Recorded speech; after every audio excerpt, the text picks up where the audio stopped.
And I'm going from like how cults use missions to how corporations use missions.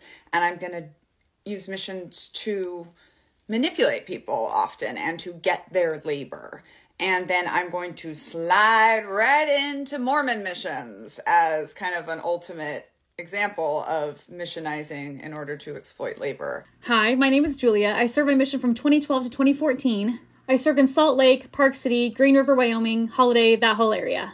So the way that I frame what a cult is comes from the research of Stephen Hassan, or the bite model, which is how cults control people. Behavior, information, thoughts, and emotions. As you were talking, something popped into my head and I wanted to share it. First of all, I think that there are two aspects of the Mormon Church that are hands down extremely culty. As in they follow directly the path and pattern of the bite model. And one of those is the Mormon mission. And I could go on for hours how Mormon missions are a cult. But I just wanted to share one thing for right now.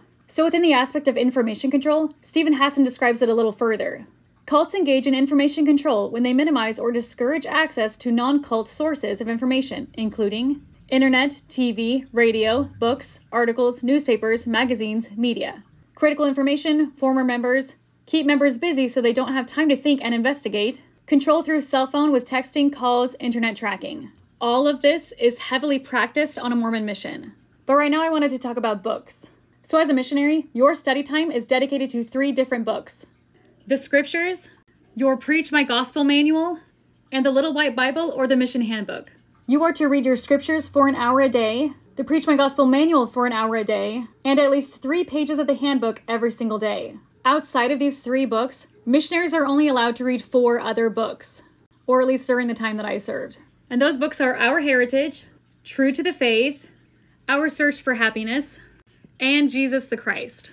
So for 18 months to 2 years, that's it. That's all you get to read. Even things published and produced by Deseret Book are not allowed. If you wanted to read something different, you had to get special permission from the mission president, and sometimes he just said no. So when I left on my mission, I brought these 4 extra books with me because I love to read. I had a bachelor's degree in literature. Of course I'm going to bring every book allowed. However, when I was in the Missionary Training Center, my district and I were all talking about how we're going to read the missionary library, or these 4 books, and be absolute scholars on our mission. But then my teacher said something that really struck me. She said, I had that same goal as a missionary, but then I realized something. I realized that I'm not asking my investigators to read Jesus the Christ or Our Heritage. What I was asking them to read was the Book of Mormon. So I'm sitting there in the MTC with all 4 books that I'm allowed, and I thought, you know what? She's right. I'm going to do what she did and not read these 4 extra books. I am only going to read the Book of Mormon. So I did. For 18 months, I read the Book of Mormon over and over and over again. I read the Book of Mormon 15 times on my mission. So I guess what I wanted to get at is that within a cult, you're very limited as it is. But what's even crazier, or better depending on how you look at it, is when the members can limit themselves even more than they already are.